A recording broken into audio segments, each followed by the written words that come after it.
And we're on. This is the Great Classic Movie Debate. I'm Kenny. I'm Paul. And I'm Steve. And we talk anything and everything pertaining to movies, new movies, old movies, classics, westerns, comedies, dramas, you name it. We try to keep it fun. We try to keep it interesting. If you happen to be watching, please like, comment, and subscribe. We'll love you for that. Also, check out our sister channel, The Great Classic Rock Debate. Okay, gentlemen, let's start it. Anybody seen any good movies in the past week? And is there something out there that you want to see that you haven't seen yet? Paul, by the way, I was telling Steve yesterday, the AMC channel was running a marathon of John Wick. They ran John Wick 1, 2, and 3 back to back to back. I didn't watch them all, but certainly there was a lot of heavy editing going on there. Yeah. Each of the movies was 4 minutes long. Right. Oh, you know what? Since I mentioned John Wick, let me just mention this real quick. It's sort of off topic, but Keanu Reeves he's been in the culture for 35 or 40 years now, I guess. And personally, I like the guy, He's made some movies that aren't my favorites, but I personally like the guy. So apparently last week, he was on vacation somewhere or another, and there was a picture of him with no shirt on.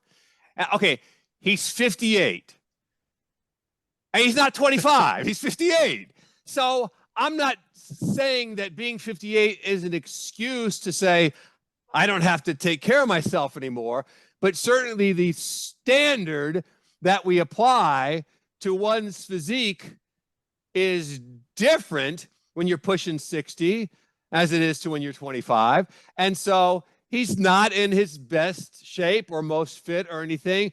But I was kind of surprised at the barrage he came under for looking slack, I guess. So did you guys see that or no? I did see it. Yeah. And I was like, I was kind of surprised at his physique, but I was also like, yeah, he is got to be pushing 60. And right. He's got FU money or something. So right. And yeah, I would like that he looks bad. When he looks did better that than most people his age. When he did that movie way back when, the one with Patrick Swayze where he plays the FBI Point agent. Break. Yeah, Point Break, which was surprisingly good. I like it. He's pretty fit looking. He looks pretty good in that movie. And he also looks good in the one with Dennis Hopper, Speed, right? Yeah. In both of those, he's sporting kind of tight T-shirts and looks good, looks fit, I mean, he's playing the role of a badass, and he looks like a badass, okay? So I think people get that image kind of locked into their mind, and then you see him 35 or 40 years later, he's 58, and he's not really in good shape. I'd like to see him hit the gym and look better, but still, I just don't think you attack somebody at the age of 58 for not looking like they did when they were 25, that's all. Yeah, I mean, he's and it's not like he was 250 pounds. Right. Now he's my height. He wasn't like overweight. He just looked like a typical 58-year-old on others who hasn't worked out. Better side of 58. Yeah. I mean, he's 6'1". He's tall. He's a tall guy. Yeah. So and he's a chain smoker. And he is? Oh yeah. He's real bad about it. Wow, I had no idea. And like he ran to my wife met him one day. He was really, really nice to my wife. Like he's just a nice guy. I wish he'd stop smoking, but that's his life. He do what he wants. I have to say that surprises me, but okay.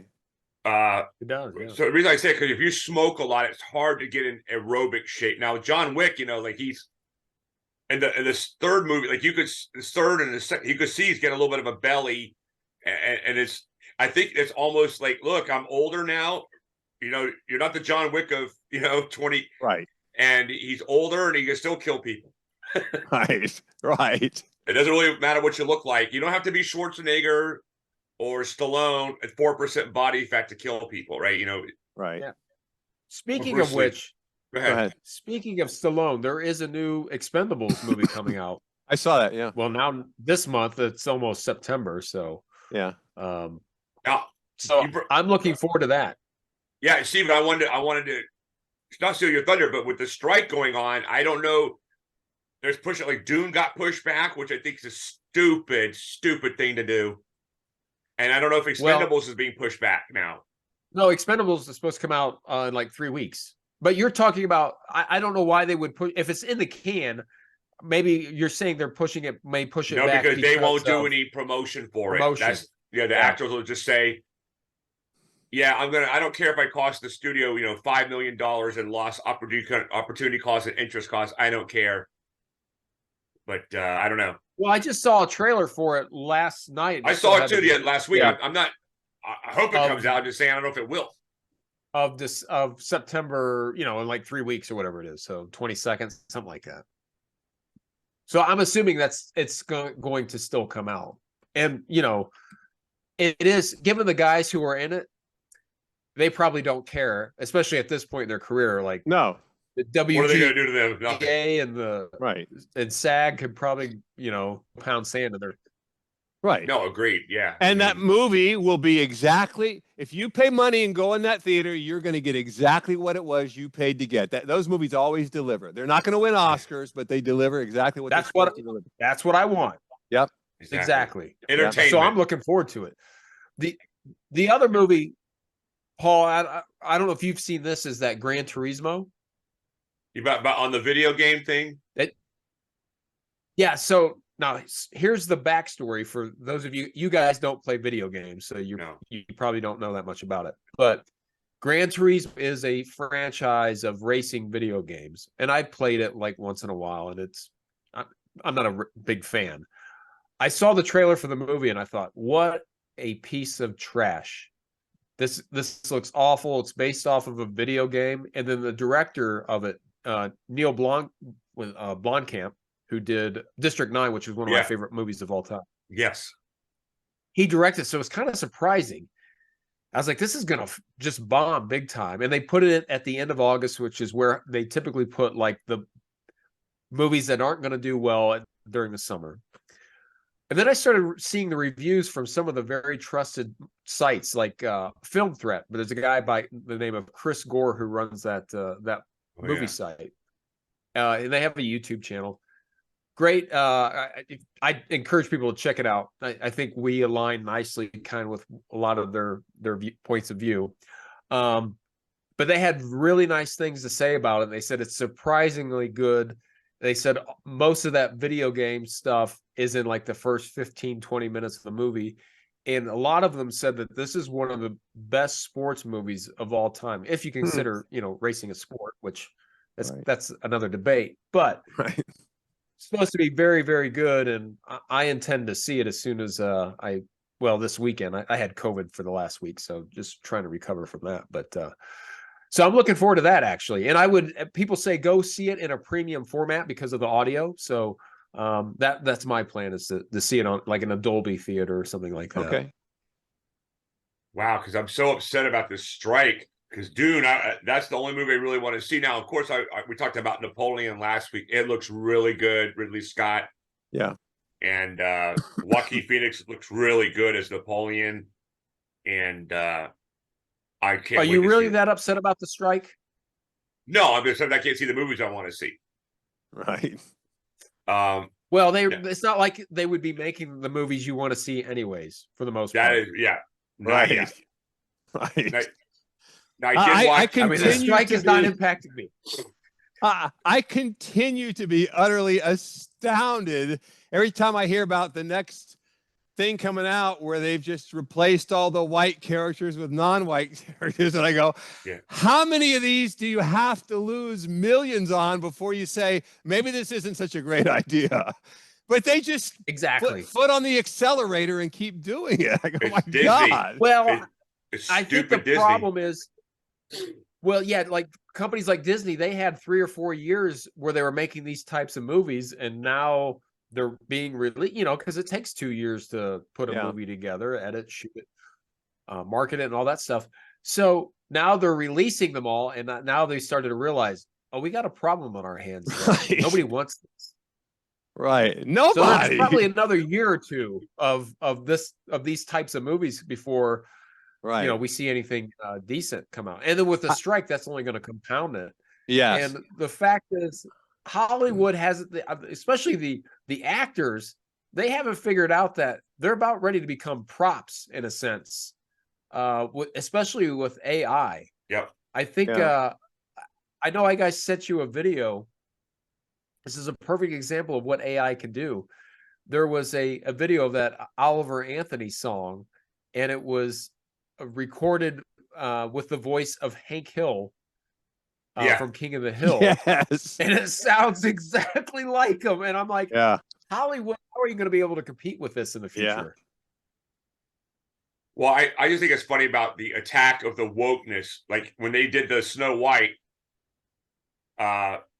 what's that little dwarf? Peter Dinklage was like complaining about dwarves. They live with the girl, and he's like, bah, bah, bah, bah, bah, bah, bah, bah. So then they're not dwarves, and then another dwarf goes, they took our dabs, like they say on South Park, and gave it to full-size people.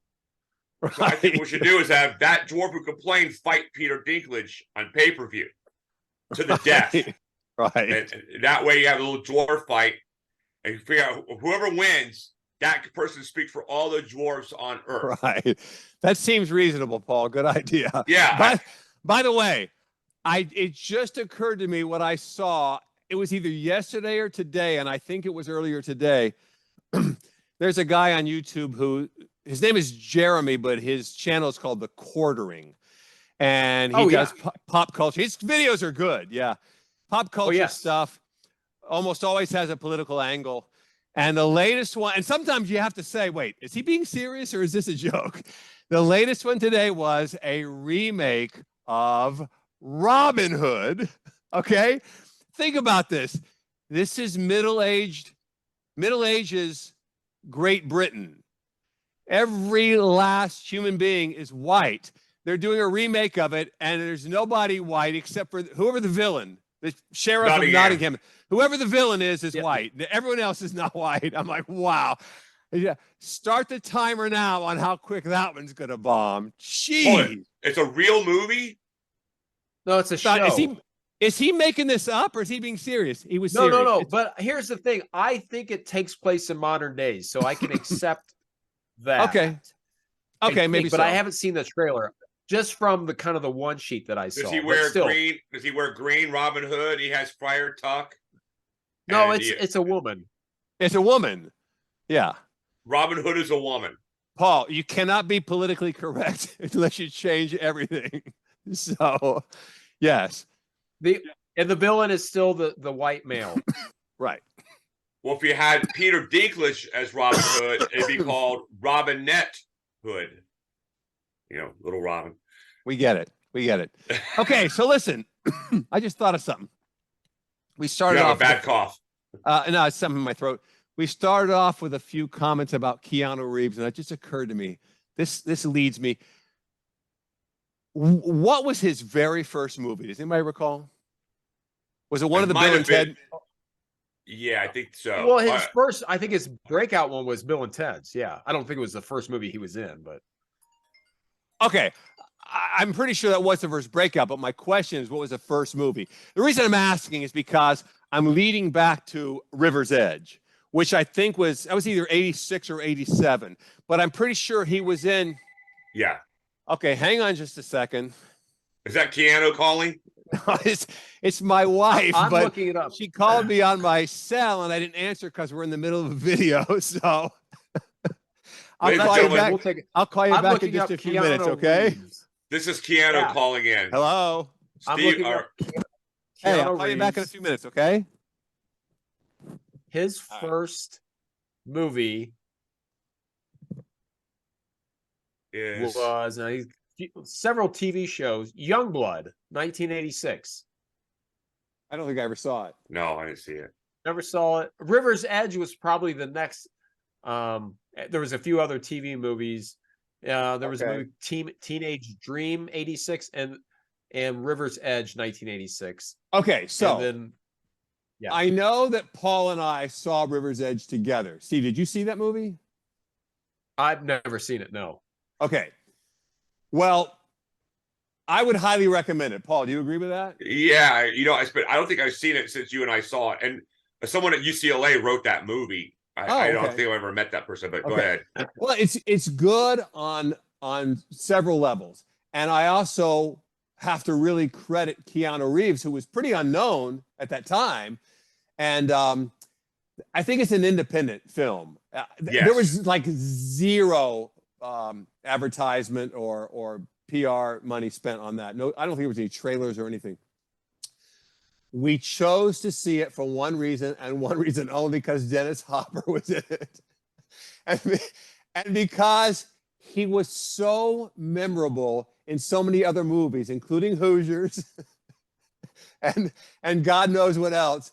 But I said, we'll go see it just because Dennis Hopper's in it. So anyway, I don't think it was based on a true story. It might have been, but I don't think it was. But when you watch it, it gives you that kind of vibe. Okay, it's a dark. I did see this a couple of years ago. Now that I'm looking it up, yeah, I forgot all about that. Yeah, but this is one of those movies that I'm telling you, almost nobody ever saw, and so for that reason, it's a great movie to discuss because there's so much going on there. Okay, so the basic premise is this guy kills his girlfriend, murders her, strangles her, right? I can't remember. Okay. I can barely remember this at all. Here's my recollection 40 years ago. They're sort of like making out or whatever down there by the river's edge. It's like a makeout spot. And he just wants to know what it's like to kill somebody. So he strangles her till she's dead. There's no other reason behind it. He's not mad at her. She's not cheating on him. He just, I don't think he's in love with her, obviously, but he just wants to, maybe he's tired of her. He just strangles her until she's dead and then looks at the dead body and kind of shrugs like, okay, well, now that I've killed her, I guess I got to figure out what to do next. And he leaves her there, right? Leaves her there, and he has a small circle of friends, one of whom is Keanu Reeves, one of whom is the father from Back to the Future, Crispin Glover. Glover, yeah. Yeah, that guy. And a couple of others. Crispin Glover is not the guy who... Crispin Glover is not the killer, right? Then, because I missed like the first 10 minutes of it. He's not the killer. The killer is a heavyset guy. Okay. Yeah. Okay. So he basically goes to his friends and says, hey, listen, I need you to help me out. I got to dispose of a body kind of thing. And nobody seems particularly upset or excited or whatever. Like, okay, well, what do you want to do? How do you want me to do it? And so Crispin Glover in particular goes and helps him. I forget what they did. They move the body or they wrap it, whatever they do. And the killer guy, the heavy guy, he gives him a beer. And he's like, dude, I helped you dispose of a body. And it's not even worthy of a 6-pack or something like that. And so it's kind of like dark humor. But at the same time, it's disturbing watching these young people who have no soul, no sense of right or wrong whatsoever. No. And the reason I emphasize that portion of it, because years later, Paul and I saw a movie called Bully, based on a true story, took place right down here in Hollywood, Florida, where a group of friends got together and killed one of their own group of the friends because he was a bully. And it's the exact same thing playing out in real life. They killed this. Not one of them stood up and said, hey, wait a second, guys. Maybe this isn't such a good idea. Killing somebody. They just got together, hatched a plan, and followed through with the murder. And seeing it in a fictional... Brad Renfro in that movie? Correct. Oh, God. Correct. And Nick, what is his name? Can't think of his name. He played John Connor. No. Yes, he did. Stahl. Nick Stahl, correct. And those guys were both good in the movie, but when you see what the real life guy looked like, the bully, Nick Stahl doesn't even come close, because this guy was not only really large, but he was taking steroids too. So he was a really God, now I remember dude. all this crap. Yes. Yeah, he was a really, really I don't big think dude. Nick Stahl's... I don't think he was he in River's Edge? Because no, kind of young. No. He said he was in the other movie, Bully. Bully. Oh, okay. Which was based on a true story. And you can find that on YouTube and on the ID channel or whatever. You know, it's disturbing stuff. River's Edge, I don't think was based on a true story, but it's likewise, it's equally disturbing watching the way these, you know, they handle this murder.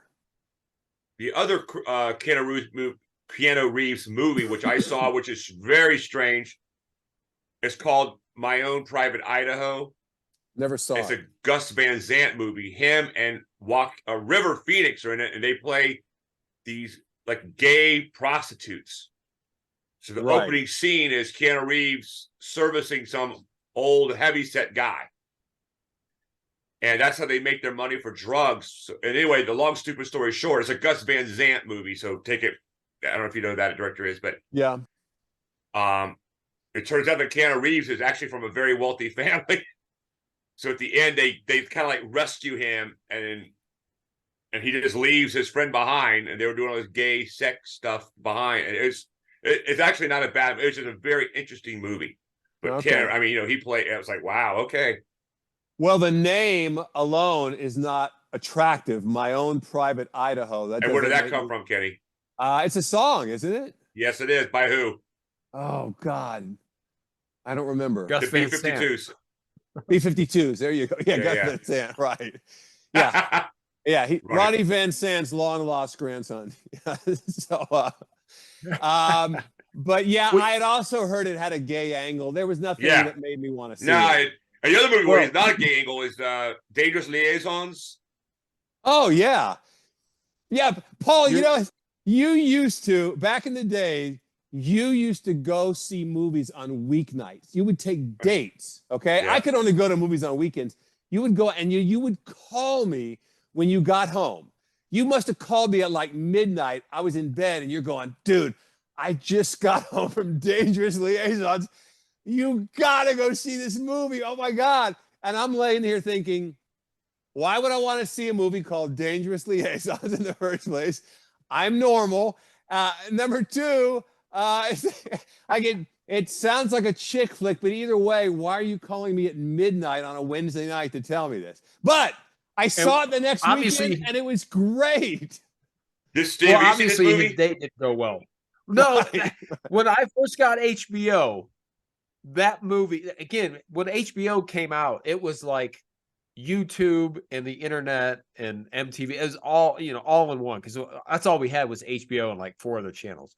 And they always played Dangerous Liaisons, and it just annoyed me so much that I just couldn't watch it. Now as an adult, I should probably go back and watch it. But well, this movie is a very good movie, but there was a scene in there, and they actually wrote about it in all these magazines where it's just amazing, where Uma Thurman is wearing this onesie, but it's got like a bow or a stretchy thing at the bottom. She's wearing nothing underneath it, but so it's got a rubber band around. So it's like this long, like 3 feet long. And so when he goes to seduce her, he pulls it out. So when it gets here, her breasts fall out. And like, I went, oh my God. Like, I was on a date and she's like, oh my God. And then I saw like an Esquire and these other articles. They go, audiences in New York were gasping when her breasts fell out. They're just amazing. You know, like, I was like.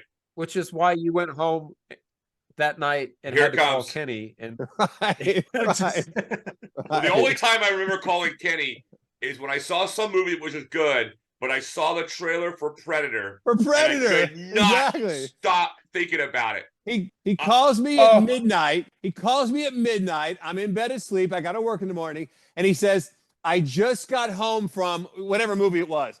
And I go, so what? And he says, yeah, but that's not why I'm calling. I go, okay, why are you calling? He said, they played a trailer for a movie called Predator with Arnold. OMG, it's going to be incredible. I remember the first time I saw that trailer, I was watching Monday Night Football with my dad, and that trailer came on, and we looked at each other and went, oh my God, that's going to be awesome. Yes. Yep. I tell you the funniest story about Predator ever, in my opinion. Me and my friend were in Spain, in Barcelona, at a Chinese restaurant, eating Chinese restaurant in Barcelona, Spain, and that movie's on. So they're going through this stuff, and I could probably, if you gave me an hour to collect my thoughts, I could probably recite the whole movie from memory.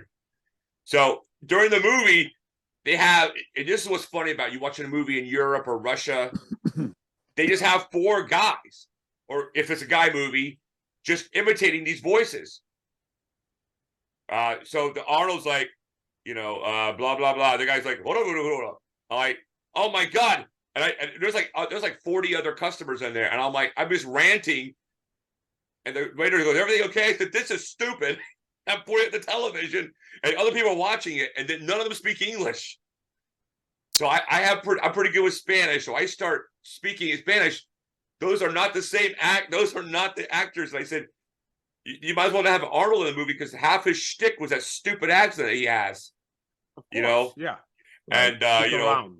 and I go, yeah, stick around, or if it bleeds, we could kill it. And I start doing the Arnold voice. Even people had never heard Arnold's real voice before. Wow. So they're like, that's not him. I mean, they know it's not him, but and I go, his English is really bad, and it's got really heavy accent. And everyone in the restaurant's laughing at me. But they start to understand. Like, I saw the same thing with A-Team in Italy. They had some guy just doing Mr. T. Almost like, he doesn't talk like that. They're not putting me on a plane, Hannibal. I know you put me on a plane. How did I get here? Right? That's the whole shtick, is his voice, and Arnold's voice. And they completely miss it. Right. But they dub. All right, that's me going Okay, on guys, we got our warning, so let's wrap it up. Anybody want to give any honorary Oscar awards this week?